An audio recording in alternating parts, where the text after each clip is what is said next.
अच्छा भाई, question number 7 के ऊपर मेरा बेटा मूव करेंगे। Question number 7 most important question. Question number 7 जिस तरह क्वेश्चन नंबर 6 के अंदर पार्ट 6 सिर्फ इंपॉर्टेंट है ना सबसे ज्यादा, मगर पूरा क्वेश्चन नंबर 7 यहाँ पे इंपॉर्टेंट है। क्या कह रहा है क्या नहीं कह रहा, बात को समझेंगे। दो चीजें इस क्वेश्चन के अंदर, एक तो आपको प्रूफ करना है, एक तो आपको मेरा बेटा क्वेश्चन नंबर 7 के अंदर प्रूफ करना है, और दूसरा इस क्वेश्चन के अंदर इनइक्वालिटी का ट्राइंगल भी हमें वेरीफाई करना है। यानी कि इन इक्वेलिटी का ट्राइंगल भी हमें क्या करना होगा, वेरीफाई करना होगा, इन इक्वेलिटी ट्राइंगल को भी। दोनों काम करने पड़ेंगे। तो अगर ये क्वेश्चन आएगा तो ऑब्वियसली ये क्वेश्चन डिटेल में भी आ सकता है और शॉर्ट में भी आ सकता है, दोनों में चांसेस हैं इस पर्टिकुलर क्वेश्चन के आने के, because it is one of the most important question. Question number 7 को मार्क कर लीजिएगा, मोस्ट इंपॉर्टेंट क्वेश्चन है। आइए सॉल्व करना स्टार्ट कर रहे हैं। सही है मेरा बेटा। अब देखिएगा क्वेश्चन नंबर 7 की खास बात क्या है। मेरा बेटा देखो, क्वेश्चन नंबर 7 के अंदर हमसे क्या कहा जा रहा है। हमसे कहा जाता है कि यार Z1 की वैल्यू है तुम्हारे पास 3 माइनस का 2 आयोटा। Z1 की वैल्यू क्या है, 3 माइनस का 2 आयोटा। और Z2 की वैल्यू आ रही है तुम्हारे पास 2 माइनस का 3 आयोटा। यानी कि क्या आ रही है, Z1 की वैल्यू है 3 माइनस 2 आयोटा, और Z2 की वैल्यू है 2 माइनस का 3 आयोटा। आपसे कहा जाता है, आपसे पूछा जाता है कि आपने क्या करना है। आपने बड़ी सिंपल सी बात करनी है, आपने बड़ी सिंपल सी बात करनी है। और वो बड़ी सिंपल सी बात क्या है, वो सिंपल सी बात हमसे क्या कही जा रही है उसको समझना ही बड़ा जरूरी है। हमसे कहा जा रहा है कि आपने इन कॉम्प्लेक्स नंबर को उन चीजों के मुताबिक ए प्लस आयोटा बी की फॉर्म पे रखना है, और हमें फिर नीचे 3 पार्ट्स के में। तो आइए पार्ट नंबर ए चेक करते हैं। अभी परेशान होने की बिल्कुल जरूरत नहीं है, बहुत आसान सी चीज है मेरा बेटा। क्वेश्चन नंबर 7 बहुत ही आसान सा क्वेश्चन है। पार्ट नंबर ए देखिएगा। पार्ट नंबर ए या पार्ट नंबर 1 कह लो इसको। पार्ट नंबर 1 में बेसिकली क्या है, आपसे कहा जा रहा है कि Z1 Z2 का कॉन्जुकेट बेसिकली बराबर है किसके, डिवाइडेड बाय Z1 कॉन्जुकेट। यानी कि हमें ये क्वेश्चन गिवन है, क्या कहा जा रहा है कि यार देखो Z1 into Z2 conjugate divided by Z1 conjugate. और एग्जामिनर ने क्वेश्चन में क्या लिखा है, इसको सिंप्लीफाई करो ए प्लस आयोटा बी की फॉर्म पे।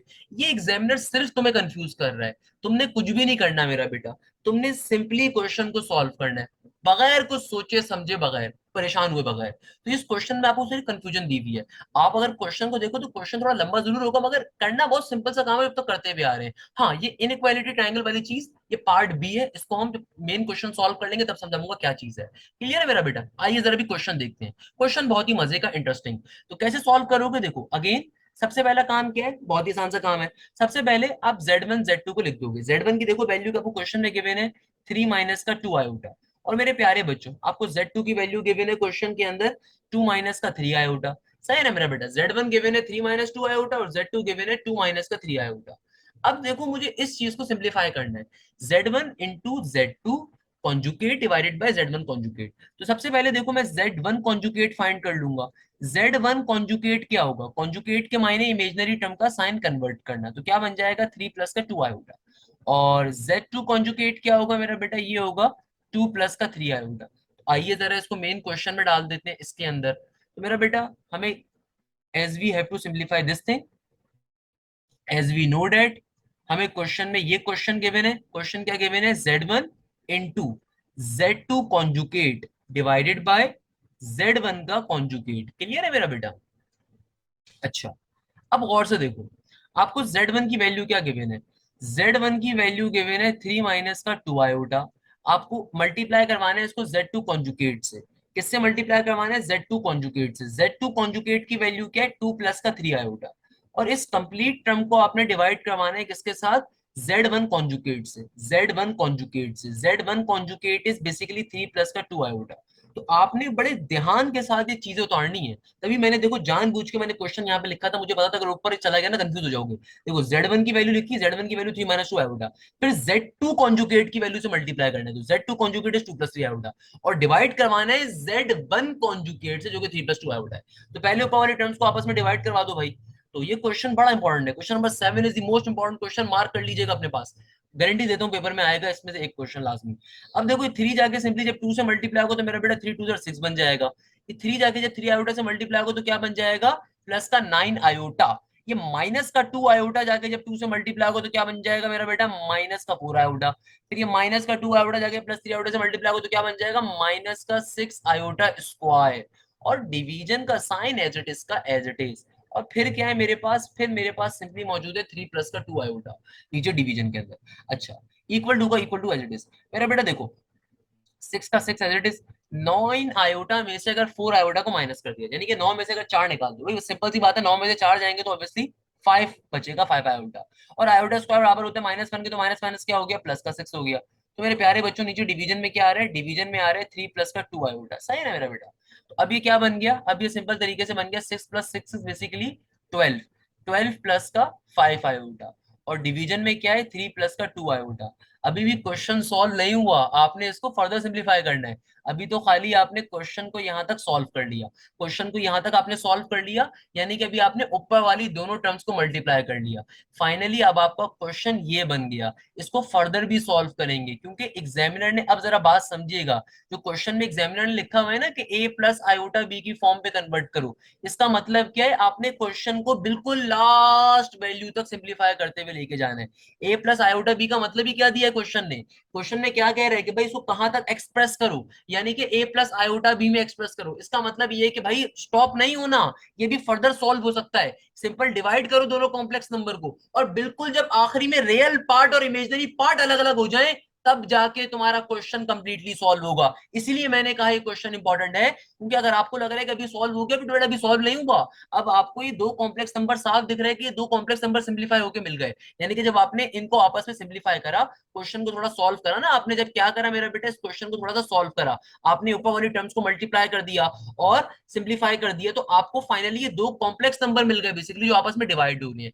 अब सारा बेसिक कॉन्सेप्ट यूज करो कॉम्प्लेक्स नंबर सिंप्लीफाई करने का। दो कॉम्प्लेक्स नंबर डिवाइड हो रहे हो तो हम लोग क्या करते हैं, उस पैटर्न को बेसिकली अब यूज करेंगे सिंप्लीफाई करने के लिए। तो मेरा बेटा कभी भी दो कॉम्प्लेक्स नंबर डिवाइड हो रहे हो तो सबसे नीचे वाला जो कॉम्प्लेक्स नंबर होता है उसको लेते हैं, उसका इमेजिनरी साइन कन्वर्ट करते हैं और पूरे क्वेश्चन से मल्टीप्लाई डिवाइड करवा देते हैं। है ना भाई, अब तक तो अजबर याद हो गया होगा ये टेक्निक।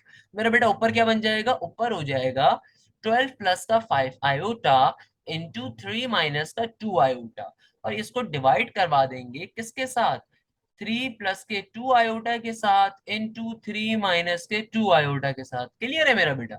तो ये क्या बन जाएगा भाई, ऊपर हो जाएगा 12 थ्री जार। तो मेरे प्यारे बच्चों 12 थ्री जार क्या होता है भाई, जल्दी से बता दो सारे के सारे, 36 होता है सर।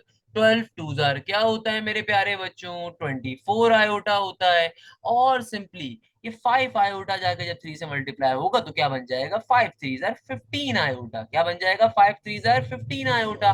फिर 5 आयोटा जाके जब नेगेटिव के 2 आयोटा से मल्टीप्लाई हो तो क्या बन जाएगा, 5 टू जार 10 आयोटा स्क्वायर, आयोटा स्क्वायर। और नीचे क्या हो जाएगा, नीचे सिंपल तरीके से हम ए प्लस बी इंटू ए माइनस बी का फॉर्मूला अप्लाई कर देंगे। 3 plus 2 iota into 3 minus 2 iota किसके बराबर होगा, ए स्क्वायर माइनस के बी स्क्वायर के, यानी कि 3 का स्क्वायर माइनस का सिंबल 2 आयोटा का होल स्क्वायर। तो मेरे प्यारे बच्चों ये क्या हो गया, 36 का 36, सही है ना। माइनस का 24 आयोटा प्लस 15 आयोटा। अच्छा भाई, माइनस का 24 प्लस का 15 क्या हो जाएगा, कौन बच्चा बताएगा, हाँ भाई आसान सी चीज है यार, 10 निकालो, क्या हो गया, माइनस का 24 प्लस का 15, सिंपल सा माइनस का 9 आयोटा हो जाएगा। भाई जब सवाल पूछूं सारे बच्चों का रिप्लाई मिलना चाहिए, तभी तो आप ऑनलाइन बैच में बैठे हो मेरा बेटा, लाइव आप मैथ्स पढ़ रहे हो। तो -24 iota plus 15 iota will be -9 iota, और आयोटा स्क्वायर क्या हो जाएगा, -1 हो जाएगा, तो क्या बन जाएगा, +10 हो जाएगा। वेरी गुड मेरा बेटा। 3 का स्क्वायर क्या होता है, 9, और यहाँ पे क्या हो जाएगा, 2 आयोटा का होल स्क्वायर 4 आयोटा स्क्वायर हो जाएगा। क्या हो जाएगा, 4 आयोटा स्क्वायर हो जाएगा। तो क्या हो गया मेरा बेटा, 36 + 10 किसके बराबर हो जाएगा, 46 के। सही है ना, -9 आयोटा एज इट इज का एज इट इज। और यहाँ पे क्या होगा, 9 का 9 as it is, 4 iota square किसके बराबर होता है मेरा बेटा, 4 आयोटा स्क्वायर बराबर होता है, सिंपल तरीके से आयोटा स्क्वायर इज -1, तो माइनस माइनस प्लस। सही है ना मेरा बच्चा, तो क्या बन जाएगा, 46 माइनस का 9 iota divided by 9 + 4 is basically 13। तो यहां से आपके पास फाइनली ये आंसर आ रहा है। इसको फर्दर सिंप्लीफाई कैसे करेंगे, रियल पार्ट अलग करके इमेजिनरी पार्ट अलग करके एलसीएम को ब्रेक किया जाएगा।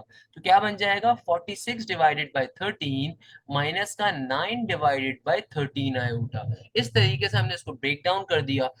इसको आपने इस तरीके से फाइनली a + b आयोटा वाली फॉर्म में कन्वर्ट कर दिया। अगर चाहो तो ऑर्डर्ड पेयर फॉर्म पे भी कन्वर्ट कर सकते हो। इस क्वेश्चन की ऑर्डर्ड पेयर फॉर्म क्या बन जाएगी, ऑर्डर्ड पेयर फॉर्म में कुछ भी नहीं होता, बेसिकली दोनों कॉम्प्लेक्स दोनों टर्म्स के दरमियान रियल पार्ट और इमेजिनरी पार्ट के दरमियान कॉमा आ जाता है, और आयोटा का साइन नहीं लिखा जाता, और ब्रैकेट्स का भी हम यूज कर रहे होते हैं। तो इस तरीके से फाइनली हमारे पास ये पर्टिकुलर टर्म क्वेश्चन में आ जाएगी।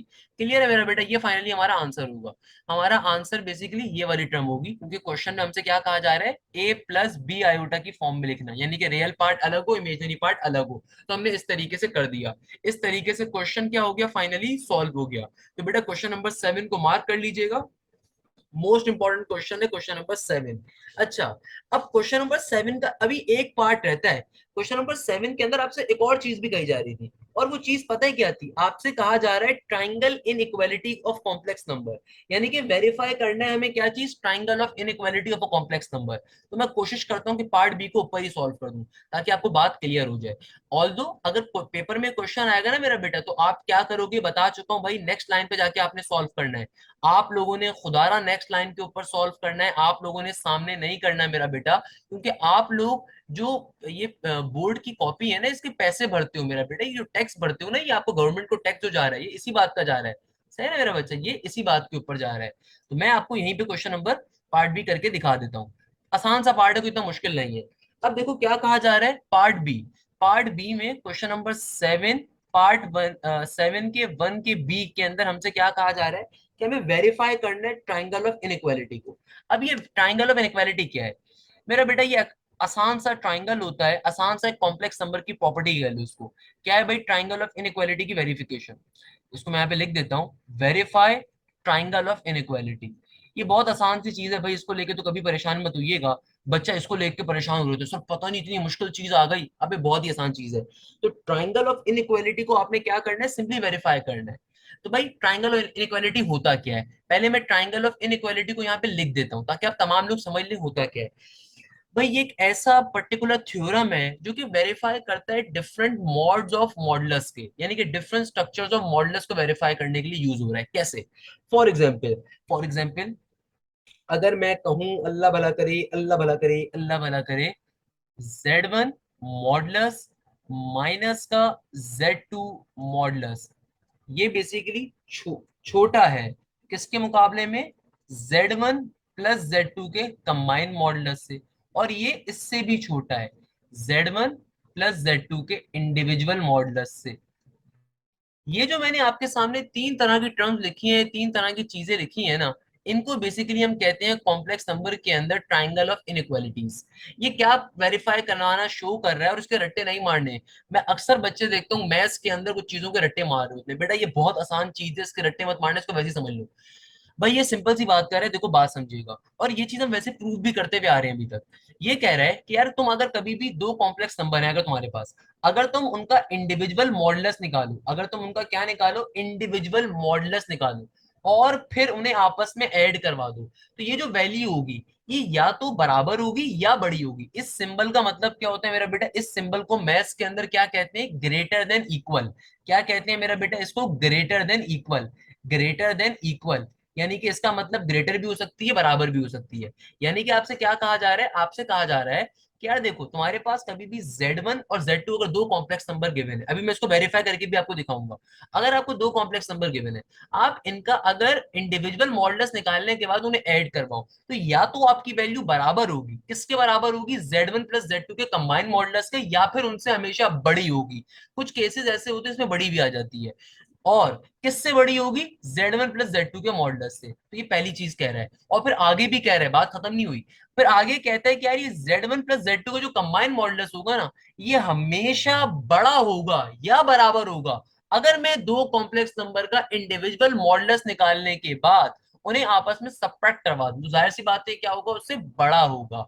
यानी कि सबसे छोटी टर्म ये होती है, उसके बाद ये वाली होती है, उसके बाद ये वाली होती है। सबसे छोटी टर्म ये है, उससे बड़ी ये है, और सबसे बड़ी ये है। तो इन तीनों की जो आपस में रिलेशन है, इसको हम लोग क्या कहते हैं, इसको हम लोग कहते हैं है ट्राइंगल ऑफ इनइक्वालिटी। मेरा बेटा लेस देन, बेटा देखो इस चीज को पढ़ने के कई तरीके होते हैं। किसी बच्चे ने पूछा सर लेस देन नहीं होगा, मेरा बेटा कभी भी मुंह जिसकी तरफ खुला होगा ना, भाड़ा सा मुंह जिसकी तरफ खुला हुआ होता है, इसको कहते हैं ग्रेटर देन। और जिसकी तरफ इसकी पीठ होती है उसके लिए लेस देन होता है। सर क्या मतलब, मेरा बेटा इस सिंबल को मैथ्स के अंदर पता है पढ़ने की खूबसूरती, मैं हमेशा इनइक्वालिटी का टॉपिक आईबीए साइड पे पढ़ाते हैं। आईबीए के बच्चे को, नस्ट के बच्चे को, या फेडरल के बच्चे को, वहां पे बड़ा इंक्लूड होता था। अब आपकी किताबों में भी आ गया, तो अब आप लोगों को भी पढ़ा रहे हैं। ये बड़े मजे की चीज है। आपको पता है इसको पढ़ने के दो तरह के तरीके हैं, इसको तुम ग्रेटर देन भी पढ़ सकते हो, लेस देन भी पढ़ सकते हो, but depending on the situation कि किसके रिस्पेक्ट से पकड़ रहे हो। फॉर एग्जाम्पल, तुम्हारे घर में तुम्हारे वालिद साहब कभी घर में आते हो, कहते हो बच्चों इधर आओ। अब बच्चों के अंदर तुम भी आ सकते हो, तुम्हारे बहन भी आ सकते हैं। अब ये डिपेंड करता है वालिद साहब किसको बुला रहे हैं। यानी कि अगर आपके घर पे वालिद साहब हैं, अगर आपके फादर हैं, he is calling the children, वो अपने बच्चों को बुला रहे हैं। अब बच्चों में हो सकता है सारे बच्चे हो, या हो सकता है किसी एक बच्चे को बुलाना चाह रहे हो। अब वो किसको बुलाना चाह रहे हैं उनकी उसके ऊपर डिपेंड करता है ना। सेम मेरा बेटा इसको देखो, इसको पढ़ने के कई तरीके हैं, दो तरीके हैं भाई, किस तरीके से पढ़ना चाह रहे हो। फॉर एग्जाम्पल इधर देखो, मैं इसको पढ़ना चाह रहा हूं इसके रिस्पेक्ट, तो मैं क्या बोलूंगा कि भाई Z1 modulus minus Z2 modulus is less then और इक्वल टू दिस टर्म। यानी कि ये वाली टर्म लेस देन है या इक्वल टू है किसके, इस टर्म की। अब की बारी है, मैं इसके रिस्पेक्ट से रिलेशन पढ़ूंगा। जब पीछे वाले के रिस्पेक्ट से रिलेशन पढ़ूंगा तब ये लेस देन पढ़ा जाएगा, जब आगे वाले के रिस्पेक्ट से रिलेशन पढ़ूंगा तो ये ग्रेटर देन पढ़ा जाएगा। यानी कि अगर मैं इसके रिस्पेक्ट से पढ़ूं तो क्या पढ़ा जाएगा कि Z1 plus Z2 combined modulus is greater than और equal to than this term. यानी कि जब मैं पीछे वाले की टर्म से रिलेशन पढ़ूंगा तो ये लेस देन के रिस्पेक्ट से पढ़ा जाएगा, क्योंकि इसकी तरफ इसकी पीठ हो रही है। और जब आगे वाले की टर्म से पढ़ूंगा रिलेशन, तो ऑब्वियसली ग्रेटर देन का नाम आएगा। क्लियर है मेरा बेटा, ये बड़ी बेसिक बात है, क्लास 5 क्लास 6 में पढ़ाई जाती है। अगर नहीं मालूम तो मैंने आपको समझा दी डिटेल में। अब देखो इसको इसको कह रहे हैं वेरीफाई करना है, तो इसको वेरीफाई कैसे करेंगे भाई, सिंपल सी चीज है। पहले आप सिंपल तरीके से Z1 का मॉडुलस निकाल लो। क्लियर है मेरा बेटा, सबसे पहले आप Z1 मॉडुलस निकाल लो। अब देखो पहली बहुत बड़ा क्वेश्चन हम डायरेक्टली सॉल्व करने पे इसलिए जाएंगे कि पहली बहुत बड़ा क्वेश्चन है। वरना अगर छोटा सा क्वेश्चन हो तो भैया पहले जाहिर सी बात है फिर Z1 पहले लिख दो। Z1 की वैल्यू आपको गिवन है, लेट सपोज 3 माइनस का 2 आयोटा। तो Z1 का मॉडुलस क्या होगा मेरा बेटा, Z1 का मॉडुलस हो जाएगा सिंपल तरीके से, मॉडुलस निकालते कैसे, रियल पार्ट का स्क्वायर 3 का स्क्वायर, प्लस का साइन फॉर्मूले का, इमेजिनरी टर्म का स्क्वायर, नेगेटिव का 2 का स्क्वायर। हमारे पास Z1 मॉडुलस की वैल्यू क्या आ जाएगी, 3 का स्क्वायर इज 9 एंड 2 का स्क्वायर इज 4। तो it will be under root 13। इसी तरीके से मेरा बेटा हमारे पास Z2 किसके बराबर होता है, Z2 की वैल्यू है 2 माइनस का 3 आयोटा। तो Z2 का मॉडुलस क्या होगा मेरा बेटा, Z2 का मॉडुलस होगा 2 का स्क्वायर प्लस नेगेटिव के 3 का स्क्वायर। क्लियर है मेरा बेटा, सिंपल सी बात है मेरा बच्चा। अच्छा भाई, तो क्या बन जाएगा, ये बन जाएगा 2 का स्क्वायर इज 4 एंड नेगेटिव के 3 का स्क्वायर इज ऑल्सो 9। तो सिंपल तरीके से 4 प्लस 9 इज अंडर रूट 13। तो हमारे पास क्या हो गया, ये सिंपल तरीके से आ गया Z1 का मॉडुलस। अब आपने बारी बारी लिखने की जरूरत नहीं है, चाहो तो डायरेक्टली इसको मेन फॉर्मूले में डाल दो। ये आपका ओरिजिनली फॉर्मूला है, इसको आप इक्वेशन 1 भी कह सकते हो।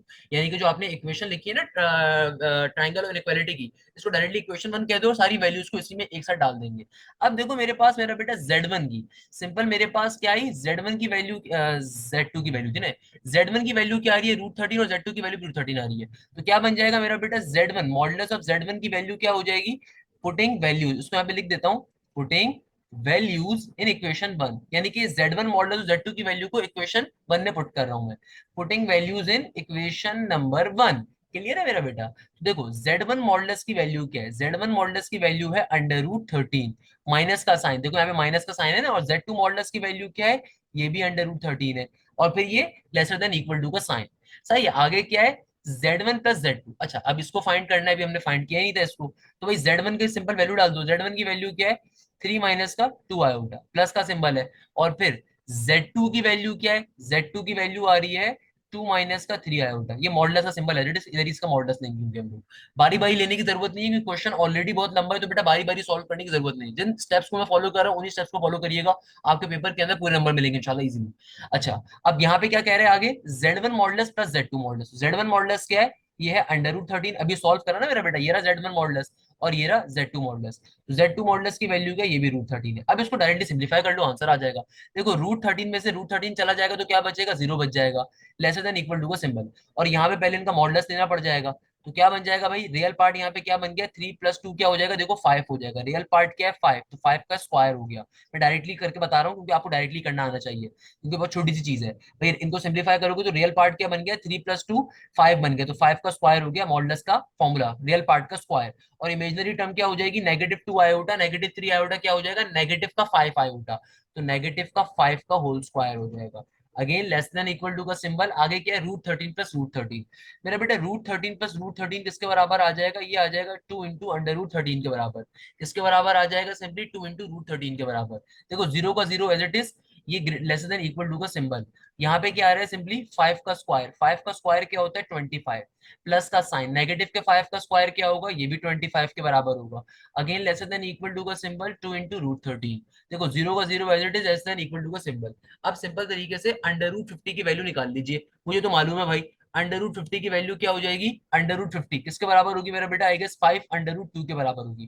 किसके बराबर होगी मेरा बेटा, 5 अंडर रूट 2 के बराबर होगी। क्लियर है मेरा बेटा।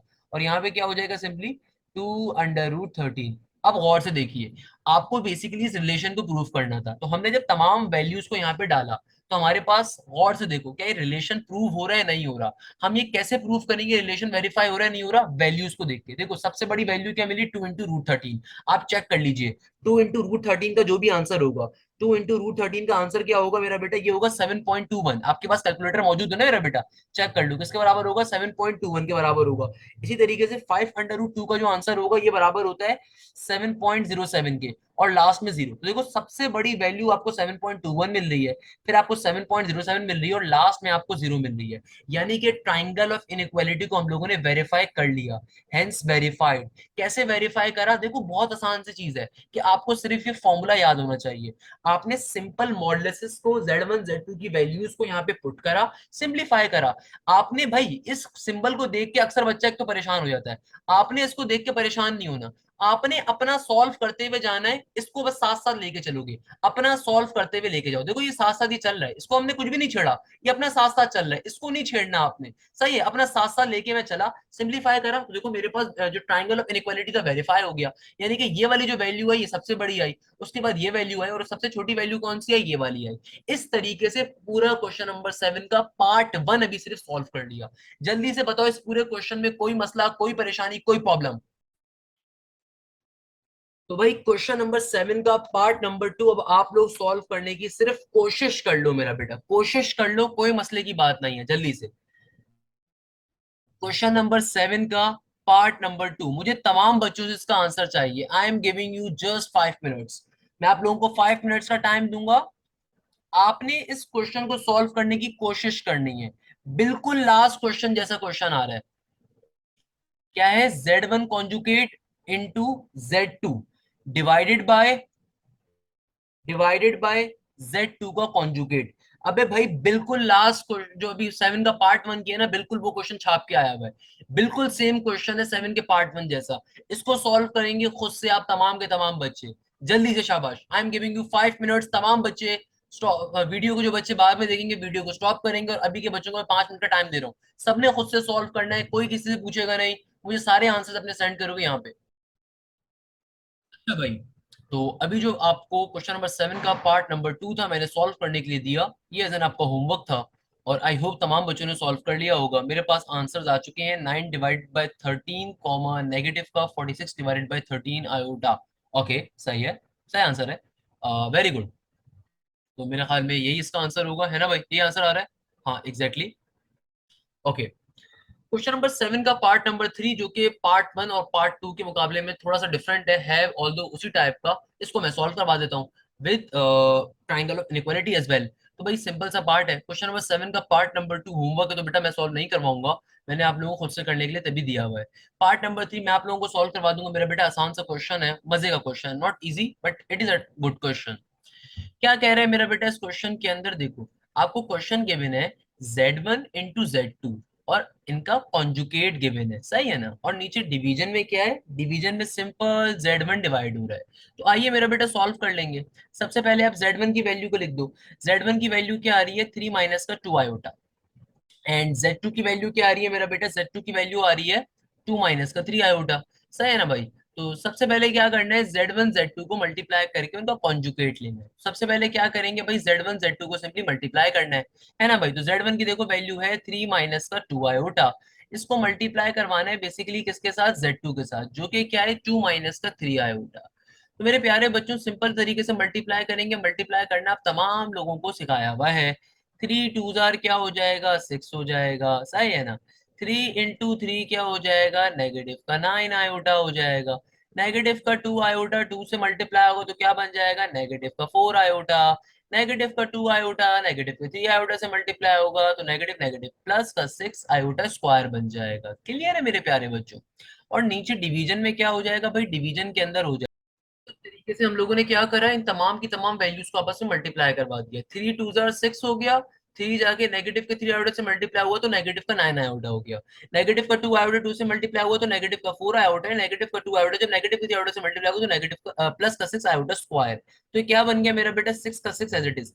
माइनस का 9 आयोटा एंड माइनस का 4 आयोटा विल बी माइनस का 13 आयोटा। और प्लस का 6 आयोटा स्क्वायर किसके बराबर होगा, नेगेटिव के 6 के बराबर होगा। 6 से 6 क्या हो जाएगा हमारे पास, फाइनली कैंसिल आउट हो जाएगा। तो Z1 into Z2 की वैल्यू क्या आ गई मेरे पास, नेगेटिव का 13 आयोटा आ गई। किसके बराबर आ गई मेरा बेटा, Z1 into Z2 की वैल्यू किसके बराबर आ जाएगी हमारे पास, सिंपल तरीके से नेगेटिव के 13 आयोटा के बराबर आ जाएगी। सिंपल तरीके से सॉल्व करेंगे तो Z1 Z2 की वैल्यू आ गई। अब फाइनली हम लोगों को क्या निकालना था, इधर देखो भाई, क्वेश्चन में बेसिकली ऊपर क्या गिवन है, Z1 into Z2 को मल्टीप्लाई करके उनका कॉन्जुगेट भी लेना है। तो मेरा बेटा सिंपल तरीके से इसका कॉन्जुगेट भी ले लेंगे। वेरी गुड मेरा बेटा, क्या ले लेंगे, इसका कॉन्जुगेट भी ले लेंगे। तो भाई देखो Z1 into Z2 को मल्टीप्लाई कर दिया, अब इसका कॉन्जुगेट लेना है। तो मेरा बेटा कॉन्जुगेट क्या होता है, इमेजिनरी टर्म का साइन कन्वर्ट करना। साइन कन्वर्ट करके क्या बन जाएगा, प्लस का 13 आयोटा बन जाएगा। तो ये फाइनली हमारे पास ऊपर वाले टर्म की वैल्यू आ गई। अब फाइनली नाउ क्वेश्चन बिकम्स, अब फाइनली हमारा क्वेश्चन क्या बन जाएगा मेरा बेटा, देखो हमें finally Z1 into Z conjugate की वैल्यू, मुश्किल वाला स्टेप हम पहले ही कर चुके हैं, फाइंड कर लिया, तो इसकी वैल्यू क्या आ गई, 13 आयोटा के बराबर आ गई। और नीचे डिवीजन में क्या चाहिए था, हमें Z1 चाहिए था। नीचे डिवीजन में देखो हमें क्या चाहिए था, सिंपली Z1 चाहिए था। और Z1 की वैल्यू क्या है, 3 माइनस का 2 आयोटा। Z1 की वैल्यू क्या है हमारे पास, 3 माइनस का 2 आयोटा। यानी कि हमें बेसिकली क्वेश्चन क्या सॉल्व करना था, हमें क्वेश्चन सॉल्व करना था Z1 Z2 को मल्टीप्लाई करके इनके कॉन्जुगेट लेना था। और डिवीजन में क्या था, Z1। अगर आप गौर से देखें तो हम लोग ये काम पहले ही कर चुके हैं कि हम सिंपल Z1 Z2 का कॉन्जुगेट हम लोगों ने पहले ही फाइंड कर लिया, 13 आयोटा। और नीचे डिवीजन में क्या है, Z1। Z1 की वैल्यू क्या है मेरा बेटा, 3 माइनस का 2 आयोटा। अब इसको सिंप्लीफाई करना है, तो भाई सिंपल तरीके से दो कॉम्प्लेक्स नंबर डिवाइड हो रहे हैं, है ना भाई। तो कॉम्प्लेक्स नंबर जब डिवाइड हो, अच्छा हो सकता है आप में से कोई बच्चा बोले सर ये ऊपर वाली टर्म कॉम्प्लेक्स नंबर है, बिल्कुल है मेरा बेटा, रियल पार्ट यहाँ पे 0, इमेजिनरी पार्ट क्या है, 13 है ना भाई। तो कैसे डिवाइड करते हैं बेटा दो कॉम्प्लेक्स नंबर को, सिंपल तरीके से जो भी नीचे वाला कॉम्प्लेक्स नंबर होगा उसका मिडिल साइन या उसके इमेजिनरी टर्म का साइन कन्वर्ट करके पूरे क्वेश्चन से मल्टीप्लाई डिवाइड करवा देंगे। सिंपल तरीके से इस तरीके से हो जाएगा। तो मेरा बेटा ये क्या बन जाएगा, ये हो जाएगा 13 आयोटा, सिंपल तरीके से 3 + 2 आयोटा से मल्टीप्लाई होगा। और डिवीजन में क्या होगा, 3 3 जार 9 हो जाएगा। 3 जाके 2 आयोटा से मल्टीप्लाई होगा तो क्या बन जाएगा, 6 आयोटा हो जाएगा। माइनस का 2 आयोटा इंटू 3 क्या हो जाएगा, माइनस का 6 आयोटा हो जाएगा, है ना मेरे प्यारे बच्चों। और माइनस का 2 आयोटा प्लस का 2 आयोटा क्या हो जाएगा, माइनस माइनस प्लस का 4 आयोटा स्क्वायर। भाई इतना मुश्किल करने की क्या जरूरत है, वैसे मैं इसको आसान तरीके से ही बता सकता था। ये सिंपल तरीके से a + b * a - b किसके बराबर हो जाएगा, उसके ए स्क्वायर माइनस का बी स्क्वायर हो जाएगा। यानी कि सिंपली क्या बन जाएगा, 3 का स्क्वायर माइनस का साइन फॉर्मूले का इंटू 2 आयोटा का होल स्क्वायर। वैसे अगर सिंपल इन दोनों ब्रैकेट्स को मल्टीप्लाई करो तब भी यही आंसर बनेगा, बात एक ही होगी, सही है ना मेरा बेटा। तो हमारे पास ये क्या बन गया, ये हो गया हमारे पास 13 आयोटा। सही है, अब इनको सिंप्लीफाई करना है, चलो जल्दी सिंप्लीफाई कर लेते हैं। ये दो ब्रैकेट देखो ऊपर मल्टीप्लाई हो रहे हैं, 13 आयोटा जब 3 से मल्टीप्लाई होगा तो सिंपल तरीके से मेरा बेटा 13 इंटू 3 कर दो। आपके पास क्या बन जाएगा, 13 इंटू 3, 26 में 3 का 39, क्या हो जाएगा 13 इंटू 3 हमारे पास सिंपल तरीके से 39 आयोटा हो जाएगा। और फिर सिंपल तरीके से क्या कर दोगे, 13 को 2 से मल्टीप्लाई कर दोगे, जो कि ऑब्वियसली 13 टू क्या होता है 26 होता है। और आयोटा आयोटा जब आपस में मल्टीप्लाई होगा तो क्या बन जाएगा, आयोटा स्क्वायर बन जाएगा। और 3 का स्क्वायर क्या होता है, 9 के बराबर होता है। और यहाँ पे क्या हो जाएगा, माइनस का साइन फॉर्मूले का होगा, 2 आयोटा स्क्वायर का स्क्वायर क्या हो जाएगा, 4 आयोटा स्क्वायर के बराबर आ जाएगा। क्लियर है।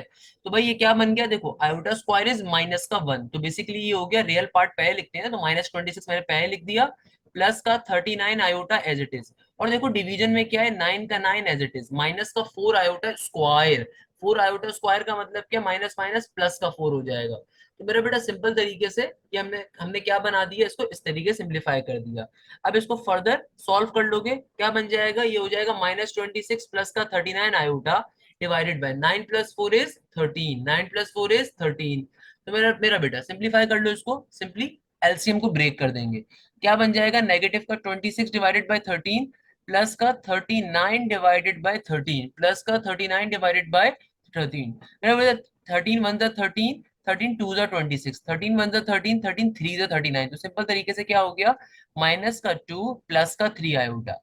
यानी कि जो पूरा क्वेश्चन था आपका Z1 into Z2 conjugate divided by Z1, इसका फाइनली आंसर हमारे पास क्या आ गया, इसका फाइनली हमारे पास आंसर आ गया -2 प्लस का 3 आयोटा, -2 प्लस का 3 आयोटा, इसका फाइनली हमारे पास आंसर आ गया। क्लियर है मेरा प्यारा बेटा। अच्छा, अगेन इस पार्ट के अंदर भी आपको क्या सॉल्व करना है, ट्राइंगल ऑफ इनइक्वालिटी। जल्दी से सॉल्व कर लेते हैं। ऑल दो क्वेश्चन एक ही है भाई, क्वेश्चन की टर्म्स भी एक ही है, तो वो सेम चीज ही रहेगी। मुझे बार बार वैसे तो सॉल्व करके आपको नहीं दिखाना चाहिए, सिंपल सी चीज है। ट्राइंगल ऑफ इनइक्वालिटी अगर आपको यहाँ पे वेरीफाई करना है तो जाहिर सी बात है, मेन क्वेश्चन में Z1 Z2 की तो एक ही वैल्यू गिवन है, तो बार बार थोड़ी वेरीफाई करोगे। बट चलो फिर भी बता देता हूँ कि भाई ट्राइंगल ऑफ इनइक्वालिटी सिंपल तरीके से वैल्यू लिख दो, इनइक्वालिटी ट्राइंगल को लिखोगे, उसका लॉ लिख दो। क्या लॉ है, Z1 मॉडुलस माइनस का Z2 मॉडुलस, सही है, lesser than equal to Z1 plus Z2 का combine modulus, lesser than equal to Z1 modulus plus का Z2 modulus. This particular theorem, this particular law is known as the law of triangle of inequality.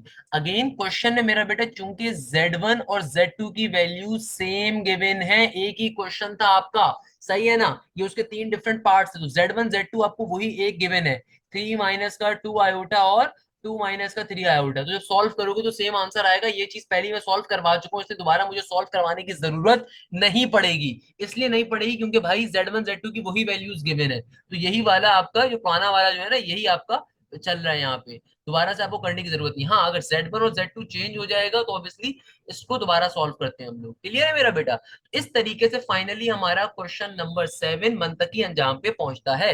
इस तरीके से हमारा question number 7 अपने मंतकी अंजाम पे पहुंचता है। तो आज की क्लास में हम लोगों ने यहीं तक काम अपना कवर अप कर लिया। इंशाल्लाह देखो अब इसके इस एक्सरसाइज में सिर्फ एक क्वेश्चन रह गया, जो कि क्वेश्चन नंबर 8 है। और क्वेश्चन नंबर 8 के बारे में पहले ही बता देता हूं, सबसे ज्यादा इंपॉर्टेंट क्वेश्चन है। It is the most most most most important question, जिसको इंशाल्लाह नेक्स्ट क्लास में कवर करेंगे। और वो तमाम बच्चे जो इन लाइव क्लासेस का हिस्सा बनना चाहते हैं, तो इस पर्टिकुलर नंबर के ऊपर आप जैस कैश इजी पैसा करके इन लाइव क्लासेस का हिस्सा बन सकते हो। पहला कमेंट चेक कर लीजिएगा, उस कमेंट के अंदर ही मैंने डिटेल्स अपलोड करी भी होंगी। और वो तमाम बच्चे जो इन लाइव क्लासेस का हिस्सा हैं, तो बेटा जैसी एक्सरसाइज 1.2 आपकी कंप्लीट होगी, वैसे इंशाल्लाह एक्सरसाइज 1.2 का मैं टेस्ट कंडक्ट करूंगा, जिस तरह एक्सरसाइज 1.1 का टेस्ट कंडक्ट हुआ था। यानी कि जैसे जैसे आपकी एक्सरसाइज कंप्लीट होती जाएगी, उनके टेस्ट प्रॉपर्ली आपसे कंडक्ट होते जाएंगे। तो आपने साथ साथ अपने घर पे बैठ के प्रैक्टिस करनी है। रिमेंबर दिस थिंग, अगर आप मुझे फॉलो करोगे, मेरे साथ चीजों को फॉलो करोगे, आप इजीली 90 प्लस मार्क्स स्कोर कर सकते हो। ये नई किताब है, आज ये आने वाले अगले 10-20 सालों में किताब चेंज नहीं होगी।